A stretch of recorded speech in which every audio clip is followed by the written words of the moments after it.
الحمد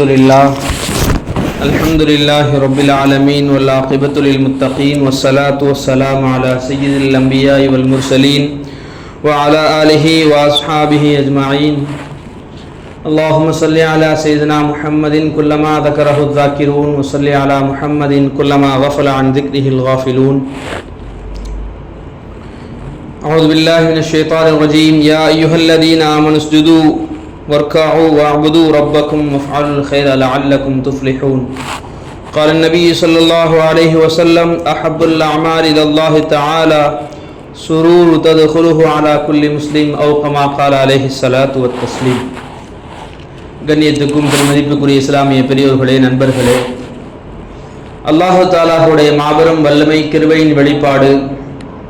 அல்லாஹ் அவனுடைய அமல்களை கட்டளைகளை நிறைவேற்றக்கூடிய நல்ல வாக்கியங்களை கொடுத்திருக்கிறான். அது வகையில் நாம் பாக்கியம் பெற்றவர்கள். அதிலும் கூடுதலாக மிக விரைவாகவே இந்த அமல்களை செய்வதற்காக காத்திருக்கக்கூடிய நம்மீது இறைவனின் கிருபை இன்னும் அதிகமாக இருக்கிறது. அல்லாஹ் இது போன்ற நல்ல வாக்கியங்களை நமக்கும் நம்முடைய சந்ததிகளுக்கும் நம்மை ஈண்டெடுத்த பெற்றோர்களுக்கும் கொடுத்தருள் புரிவானாக. கண்ணியமானவர்களே, நாம் கடந்த வாரங்களிலிருந்து தொடர்ந்து பேசிக்கொண்டே இருக்கிறோம்.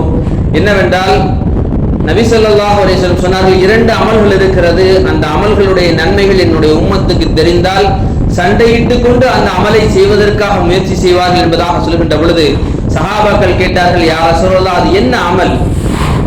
நபி ஸல்லல்லாஹு அலைஹி சொன்னார்கள், முதலாவதாக பாங்கு சொல்வது. பாங்கு சொல்வதற்காக ஒருவர் முயற்சிக்கிறார், அதனுடைய நன்மைகளை தெரிந்து கொண்டால் சண்டையிட்டு கொண்டு நான் தான் பாங்கு சொல்வேன் என்பதாக ஒவ்வொரு பள்ளிகளிலும் அடம்பிடிக்கக்கூடிய சண்டையிடக்கூடிய சூழ்நிலைகள் உண்டாகும். இரண்டாவதாக அமல் சொன்னார்கள், முதல் சப்பிலே அமர்ந்திருப்பது, முதல் சப்பிலே நின்று அமல்களை செய்வது. இதனுடைய நன்மைகளை புரிந்து கொண்டால் எங்களுடைய சமூகம் இதற்காக பெருமுயற்சி செய்வார்கள் என்ற விஷயங்களை நாம் தொடர்ந்து பேசிக்கொண்டே வருகிறோம். நாம் எல்லாம் அறிவில் சிறந்த மக்கள். ஆகவே முன் வரிசைகளை பூர்த்தி செய்யக்கூடிய அந்த சூழ்நிலைகளை உருவாக்கி கொள்ள வேண்டும். தயவு செய்து பின்னால் இருக்கக்கூடிய மக்கள் தயவு செய்து முன் சப்புக்கு வாருங்கள். முதல் சப்புகளை பூர்த்தி செய்யுங்கள். அல்லாஹ் நம்மை முதலாவதாக வைப்பான்.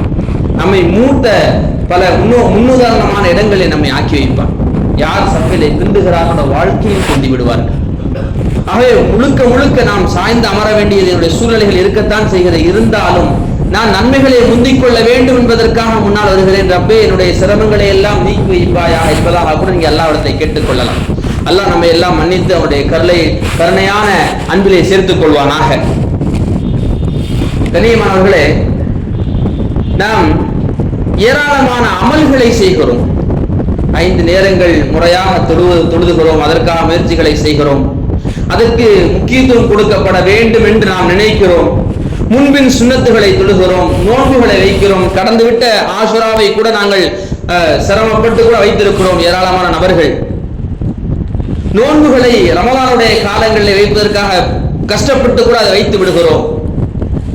இப்படியாக அமல்களிலே நாங்கள் தீவிரம் காட்டக்கூடிய சில அமல்கள் மட்டும்தான் இருக்கிறது. ஆனால் நபி ஸல்லல்லாஹு அலைஹி வஸல்லம் அவர்கள் சொன்னார்கள், அஹப்புல் அமால் இலல்லாஹி தஆலா, அல்லாஹ்விடத்திலே மிக உன்னதமான அமல்கள் என்னவென்று தெரியுமா என்று சொல்லிவிட்டு சொன்னார்கள், சுரூரு ததுகுரு அலா குல்லி முஸ்லிம் அவ் கமா ஸல்லல்லாஹு அலைஹி வஸல்லம்.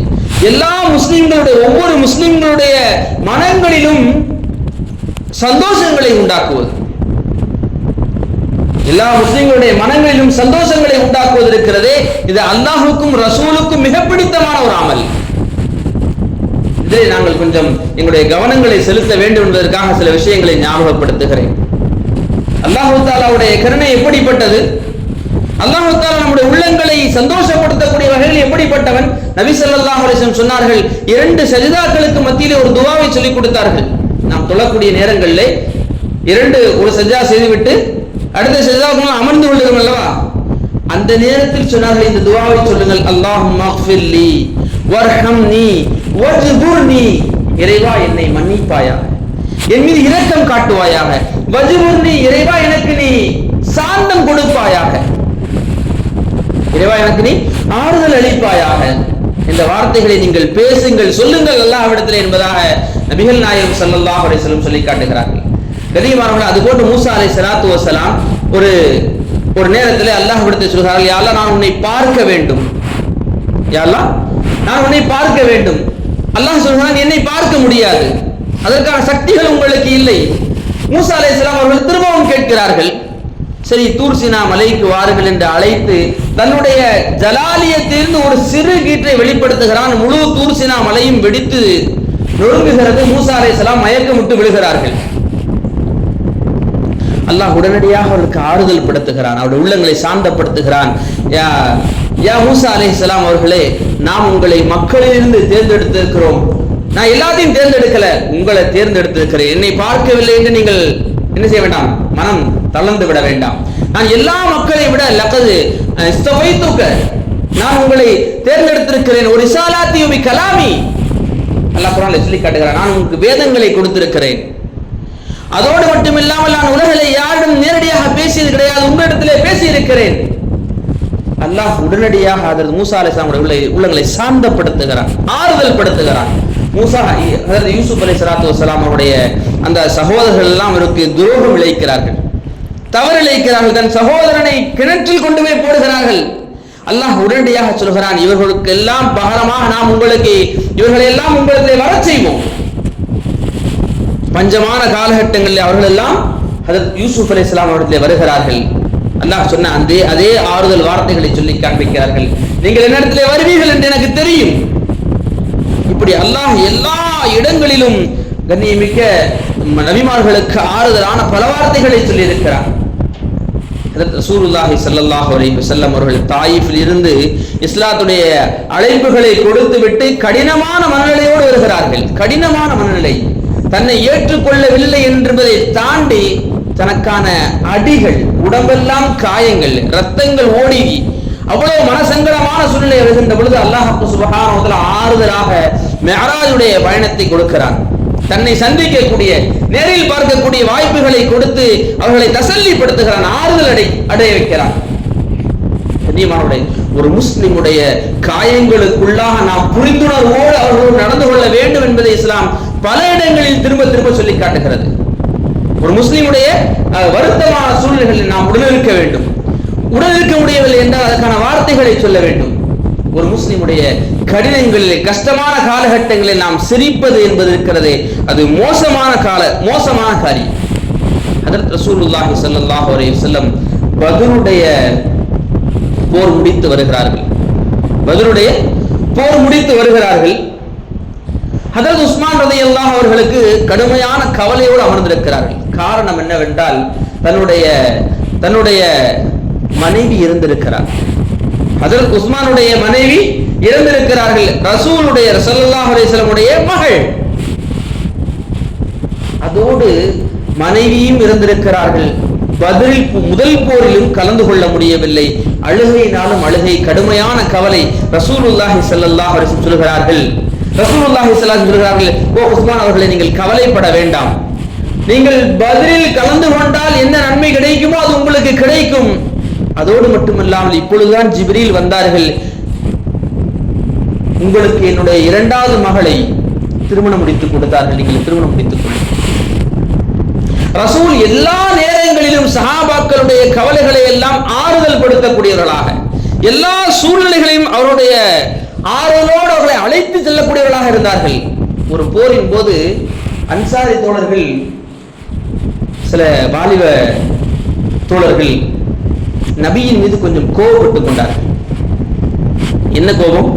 போர் முடிந்து விட்டது, கனிமத் பொருட்கள் எல்லாம் வந்திருக்கிறது, அதிகமாக அன்சாரி மக்கள் தான் கலந்து கொண்டிருக்கிறார்கள், அவர்களுக்கு அதிகமாக கனிமத்தை கொடுக்க வேண்டும். ஆனால் ரசூலுல்லாஹி ஸல்லல்லாஹு அலைஹி வஸல்லம் முஹாஜிர்களுக்கு கொடுத்து விட்டார்கள் என்ற சின்ன ஒரு கவலையை வெளிப்படுத்துகிறார்கள்.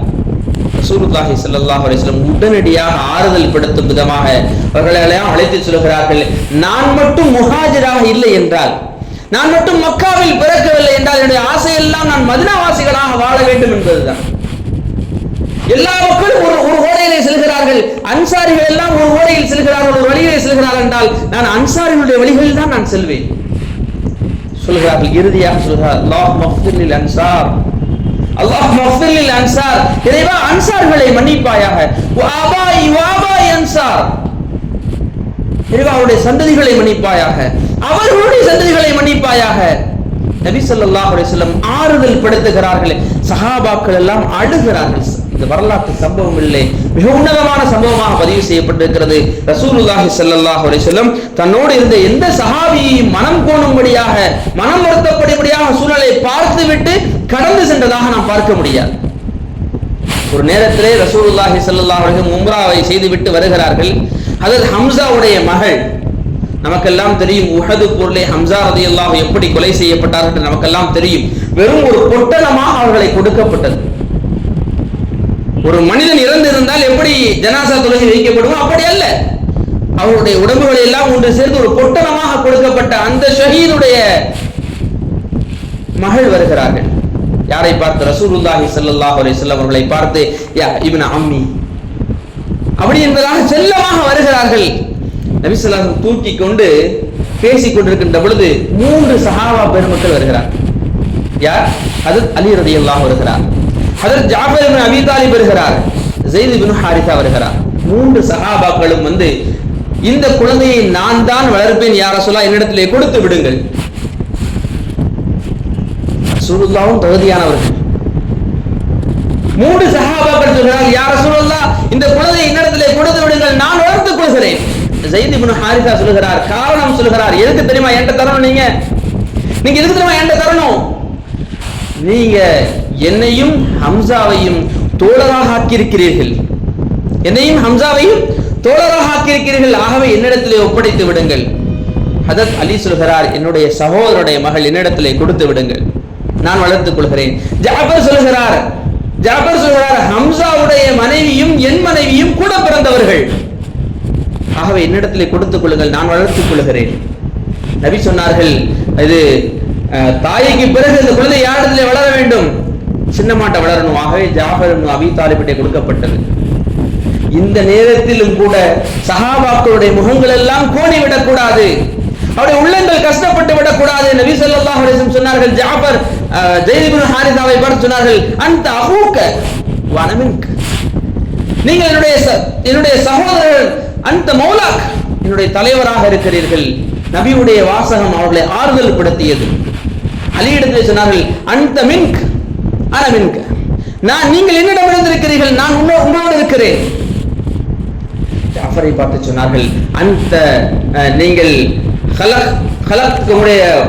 உங்களுடைய தோற்றம் என்னை போன்றது, உங்களுடைய குணங்கள் எல்லாம் என்னை போன்றது என்பதாக சொல்லி அந்த நேரத்திலும் கூட சஹாபாக்களுடைய எந்த வார்த்தைகளிலும் கூட அவர்கள் கஷ்டப்பட்டு விடக் கூடாது என்பதிலே ரசூலுல்லாஹி ஸல்லல்லாஹு அலைஹி வஸல்லம் மக்களை ஆறுதல் படுத்துவதிலே மிகச்சிறந்தவர்களாக இருந்தார். கண்ணியத்துக்குரிய மேலான பெரியவர்கள் நண்பர்களே, நம்முடைய அமல்களிலே மிகச்சிறந்ததாக நாம் எதை ஆக்கிக் கொள்ள வேண்டும் என்றால், எங்களுடைய வாழ்க்கையில் நாங்கள் பார்க்கும் நபர்கள் முகங்களிலே கவலைகள் இருந்தால் எங்களால் வார்த்தைகளை கொண்டு சரி செய்ய முடியும், அவருடைய முகங்களை புன்முறுவல் ஆக்க முடியும், உள்ளங்களை தசல்லியாக்க முடியும் என்றால் அதுதான் சிறந்த காரியம் என்பதாக ரசூலுல்லாஹி ஸல்லல்லாஹு அலைஹி வஸல்லம் சொல்லி காட்டுகிறார்கள். ஒரு நேரத்திலே சுவைதியா என்று சொல்லப்படக்கூடிய ஒரு பெண்மணி, அதாவது ஆயிஷா ரலியல்லாஹு அவர்களை வீட்டுக்கு வந்து சில சிரிப்பான சம்பவங்களை சொல்லி அதாவது ஆயிஷாவுடைய மனங்களை சந்தோஷப்படுத்துவார்களாம். சில சமயம் ரசூலுல்லாஹ்வே அதை கேட்டிருக்கிறார்கள், சில சமயம் ரசூலுல்லாஹி ஸல்லல்லாஹு அலைஹி வஸல்லம் அந்த சம்பவங்களை கேட்டு சிரித்திருக்கிறார்கள். சில காலங்கள், கொஞ்ச காலங்கள்ல அந்த சுவேதியா என்று சொல்லப்படக்கூடிய பெண்மணி வரவில்லை. ஹதரத் ஆயிஷாவுடைய கேட்கிறார்கள், என்ன அந்த பெண்மணி வரவே இல்லை என்பதாக. ஹதரத் ஆயிஷா சொல்கிறார்கள், அந்த பெண்மணிக்கு உடல் நலம் சரியில்லை. ரசூலுல்லாஹி ஸல்லல்லாஹு அலைஹி வஸல்லம் ஒரு அடிமை பெண் அவர்கள், அவருடைய எஜமான இடத்துல போய் கேட்கிறார்கள், அந்த பெண்மணிக்கு என்ன ஆனது, ஏன் வருவதில்லை? ரொம்ப உடம்பு முடியாம இருக்கிறாங்க, அதனால அவங்க வர முடியல. ஹதரத் ரசூலுல்லாஹி ஸல்லல்லாஹு அலைஹி வஸல்லம் சொன்னார்கள், இவர் எப்ப மரணம் அடைந்தாலும் என்னிடத்திலே சொல்ல வேண்டும், இவர் எப்ப மரணம் அடைந்தாலும் என்னிடத்திலே சொல்ல வேண்டும். அதுபோன்று மரணம் அடைந்த பிறகு நபியிடம் சொல்லப்பட்டது. நபி ஸல்லல்லாஹு அலைஹி வஸல்லம் இரவு நேரங்களில் சென்று கூட அவர்களை பார்த்து விட்டு சொன்னார்கள், என்னை சிரிப்படைய வைத்த, என் உள்ளங்களை தசல்லியாக்கி இந்த பெண்மணியை யா அல்லாஹ் நீ சொர்க்கத்திலே தசல்லியாக்குவாயா என்பதாக சொன்னார். எந்த நேரத்திலும் இறந்த ஒரு மனிதனிடம் கூட அவருடைய உள்ளங்கள் எல்லாம் குளிர்விக்கப்பட வேண்டும் என்பதிலே ரசூல் அவ்வளவு கவனமாக இருந்திருக்கிறார். ஒரு நேரத்திலே ஹஜ்ரத் ரசூலுல்லாஹி ஸல்லல்லாஹு அலைஹி வஸல்லம் ஹிஜ்ரி 10ஆம் ஆண்டு மதீனாவிலிருந்து மக்காவிற்கு ஹஜ்ஜுக்காக வருகிறார்கள். அப்போ ஒரு கோத்திரத்தை சார்ந்த ஸஅப் இப்னு ஹுமாஸா என்று சொல்லப்படக்கூடிய ஒரு நபர், அந்த கோத்திரத்துடைய தலைவர், அவர் ஒரு காட்டு கழுதையை வேட்டையாடி ரசூலுல்லாஹி ஸல்லல்லாஹு அலைஹி வஸல்லம் விருந்து கொடுக்க வேண்டும் என்று தயாராக இருக்கிறார். நபி ஸல்லல்லாஹு அலைஹி வஸல்லம் அவரிடம் வந்தவனும் சொல்கிறார், யா ரசூலல்லாஹ், இப்படி நான் ஒரு கழுதையை வேட்டையாடி உங்களுக்காக வைத்திருக்கிறேன், நீங்கள் அதை பெற்றுக்கொள்ள வேண்டும், சாப்பிட்டுக் கொள்ள வேண்டும், அந்த விருதில் நீங்கள் கலந்து கொள்ள வேண்டும் என்று சொல்கின்ற பொழுது நபி ஸல்லல்லாஹு அலைஹி வஸல்லம் ஏற்கவில்லை. அதை நபி ஸல்லல்லாஹு அலைஹி வஸல்லம் அந்த விருந்தையோ அந்த காட்டுக்கழுதையுடைய சமையலையோ அல்லது அந்த மாமிசங்களையோ ஏற்கவில்லை. அந்த மனிதருடைய முகம் வாடுகிறது. என்ன யா ரசூலல்லாஹ், நான் நபிக்காக தயார் செய்த உணவை நபி எடுத்துக்கொள்ளவில்லை என்பதாக அவர் கவலைப்படுகிறார். அவர் உள்ளத்தை பார்த்து, கவலையை பார்த்து ரசூல் சொன்னார்கள், நான் ஏன் உங்களுடைய பொருளை எடுத்துக்கொள்ளவில்லை என்றால், நான் இஹ்ராம் அணிந்திருக்கிறேன், நான் ஹஜ்ஜுக்காக வேண்டி இஹ்ராம் அணிந்திருக்கிறேன். இந்த நிலையில் நான் வேட்டையாடிய பொருட்களை சாப்பிடக்கூடாது, ஆகவே நான் சாப்பிடவில்லை, தயவு செய்து நீங்கள் தவறாக எடுத்துக்கொள்ள வேண்டாம் என்று சஹாபாக்களுடைய எல்லா பெருமக்களையும் நபி ஸல்லல்லாஹு அலைஹி வஸல்லம் உள்ளங்களை தசல்லி அதை அரவணைத்தார். அவருடைய உள்ளங்கள் கவலைப்படுகின்ற பொழுதெல்லாம் அவருடைய உள்ளங்களை ஆறுதல் படுத்தினார்கள். சமீபமாக 2015-16 ஆண்டுகளிலே ஷஅராவி என்று சொல்லப்படக்கூடிய மிகச்சிறந்த ஒரு மனிதர், தஃப்சீர் கலைகளிலே மிகச்சிறந்த ஒரு மனிதர், அவரிடத்திலே அவர் சில உடல் உபாதைகள்னால் தன்னுடைய மருத்துவருக்கு போன் பண்றாங்க, எனக்கு கொஞ்சம் உடம்பு சரியில்லை, டோக்கன் போட்டு வைங்க. அந்த மருத்துவர் சொன்னாரு, நீங்க எவ்வளவு பெரிய மனிதர், நீங்கள் ஹதீஸுடைய தஃப்சீருடைய கலைகளிலே எவ்வளவு மிகச்சிறந்த ஒரு மேதை, உங்களுக்கு நான் டோக்கன் போட வேண்டாம், நானே உங்க வீட்டில் வந்து உங்களுக்கு ட்ரீட்மெண்ட் பார்க்குறேன் என்பதாக சொல்லி வீட்டுக்கு வந்து எல்லா மருந்து மாத்திரைகளாம் கொடுத்து விட்டு பேசுகின்ற பொழுது அந்த டாக்டர் கேட்டாராம், மிகச்சிறந்த அமல் இது, மிகச்சிறந்த அமல் எது என்பதாக கேட்கின்ற பொழுது ஷஅராவி ரஹ்மத்துல்லாஹி சொன்னார், நீங்களே சொல்லுங்கள். அவர் சொன்னார், தொழுகை சொன்னார், நோன்பு சொன்னார், ஹஜ்ஜை சொன்னார். இப்படியாக நாமெல்லாம் எதுவெல்லாம் அமல்கள் என்று நினைத்துக் கொண்டிருக்கின்றோமோ அதையெல்லாம் அவர் வரிசைப்படுத்துகிறார். எல்லாவற்றையும் கேட்டுவிட்டு சொன்னார்கள், இதை விட சிறந்த அமல் என்ன தெரியுமா, ஒரு மனிதனுடைய தேவையை அறிந்து அந்த நேரத்தில் அவனை ஆறுதல் படுத்துவதுதான் மிகச்சிறந்த அமல் என்பதாக ஷஅராவி ரஹ்மத்துல்லாஹி அலைஹி அந்த மருத்துவரிடத்திலே சொல்கிறார். சம்பவங்கள் முடிகிறது. அவர் தன்னுடைய வேலைக்கு சென்று விடுகிறார். ஒரு விடுமுறை நாள், ஒருவர் போன் பண்ணி சொல்கிறார், உங்க ஹாஸ்பிட்டல்ல இவர் சேர்ந்திருக்கிறாரு, நான் அவரை மட்டும் என்னன்னு கொஞ்சம் பாருங்க, அவர் எனக்கு உறவினர், அவர் கொஞ்சம் கஷ்டத்துல இருக்கிறாரு, எனக்கு ஒரு உறவினர், நீங்க கொஞ்சம் பாத்தீங்கன்னா நல்லா இருக்கும். விடுமுறை நாளாக இருந்தாலும் இந்த ஷஅராவி ரஹ்மத்துல்லாஹி அலைஹி பேசிய அந்த ஞாபகங்கள் அவருக்கு வருகிறது. அரை மணி நேரம் 1 மணி நேரம் பயான் கேட்பதல்ல நோக்கம், செயல்பாடுகளிலே வர வேண்டும். அவருக்கு அந்த ஞாபகம் வருகிறது, இப்படி ஒரு நல்ல வார்த்தையை சொன்ன மனிதர் இருக்கிறார், நாம் அந்த அமலை செய்ய வேண்டும். எனக்கு லீவாக இருந்தாலும் விடுமுறையாக இருந்தாலும் நான் என்ன செய்கிறேன், போய் பார்க்கிறார், சரி செய்கிறார், கவலைகளை ஆறுதல் படுத்துகிறார், துன்பங்களை நீக்குகிறார், எல்லா வகையான விஷயங்களையும் செய்து விட்டு போன் பண்ணி சொல்றாரு, நீங்க பார்க்க சொன்ன ஆளை பார்த்துட்டேன், சரி செஞ்சுட்டேன், அல்ஹம்துலில்லாஹ் நல்லா இருக்கிறாரு. வந்து அமருகிறார், அவருக்கு ஹார்ட் அட்டாக் வருகிறது. ஆஸ்பத்திரியில் இருக்கும்போதே வருகிறது. அங்கிருந்து மற்ற மருத்துவர்கள் எல்லாம் சேர்ந்து அவசர சிகிச்சை கொடுத்து அவருடைய உயிர் காப்பாற்றப்படுகிறது. அதே அந்த டாக்டர் சொல்கிறார், நான் என் சகோதரனுடைய கவலைகளை ஆறுதல் படுத்த வந்திருக்கவில்லை என்றால் நிச்சயமாக நான் வீட்டிலிருந்து இங்கு வருவதற்குள் இறந்திருப்பேன். நபி ஸல்லல்லாஹு அலைஹி வஸல்லம் சொன்ன எல்லா விஷயங்களிலும் கண்ணியத்துக்குரிய மேலான பெரியவர்கள் என்பவர்களே, நமக்கு படிப்பினைகள் இருக்கிறது. குறிப்பாக எங்களுக்கு ஏற்படக்கூடிய, சகோதரருக்கு ஏற்படக்கூடிய சிரமங்களில் எங்களால் உயிரால் முடிந்தால் உயிரால் உதவி செய்வது, உயிரால் தசல்லி சொல்வது, உயிரால் என்ன செய்வது, அவர்களை ஆறுதல் படுத்துவது. எங்களுடைய உயிரை கொண்டு அவர்களை ஆறுதல் படுத்த முடியவில்லை, எங்களை பணங்களை கொண்டு ஆறுதல் படுத்துவது, என்னுடைய பணங்களையும் காசுகளையும் கொண்டு ஆறுதல் படுத்த முடியவில்லை என்றால் என்னுடைய வார்த்தைகளை கொண்டு ஆறுதல் படுத்துவது. என்னுடைய வார்த்தைகளை கொண்டும் ஆறுதல் படுத்த முடியாத அளவுக்கு என்னுடைய சகோதரர்கள் தூரமாக இருந்து கவலைப்படுகிறார் என்றால் அவர்களுக்காக இறைவனிடத்திலே கையேந்தி, ரப்பே என்னுடைய சகோதரர்கள் கஷ்டப்படுகிறார் என்ற வார்த்தைகளை சொல்லி அவர்களை நாம் ஆறுதல் படுத்த கடமைப்பட்டிருக்கிறோம்.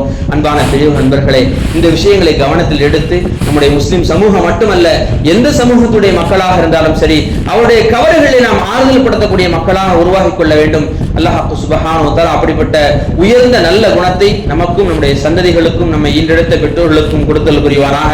வாஹிரு தஅவானா அல்ஹம்துலில்லாஹி ரப்பில் ஆலமீன். அஸ்ஸலாமு அலைக்கும் வரஹ்மத்துல்லாஹி வபரகாத்துஹு.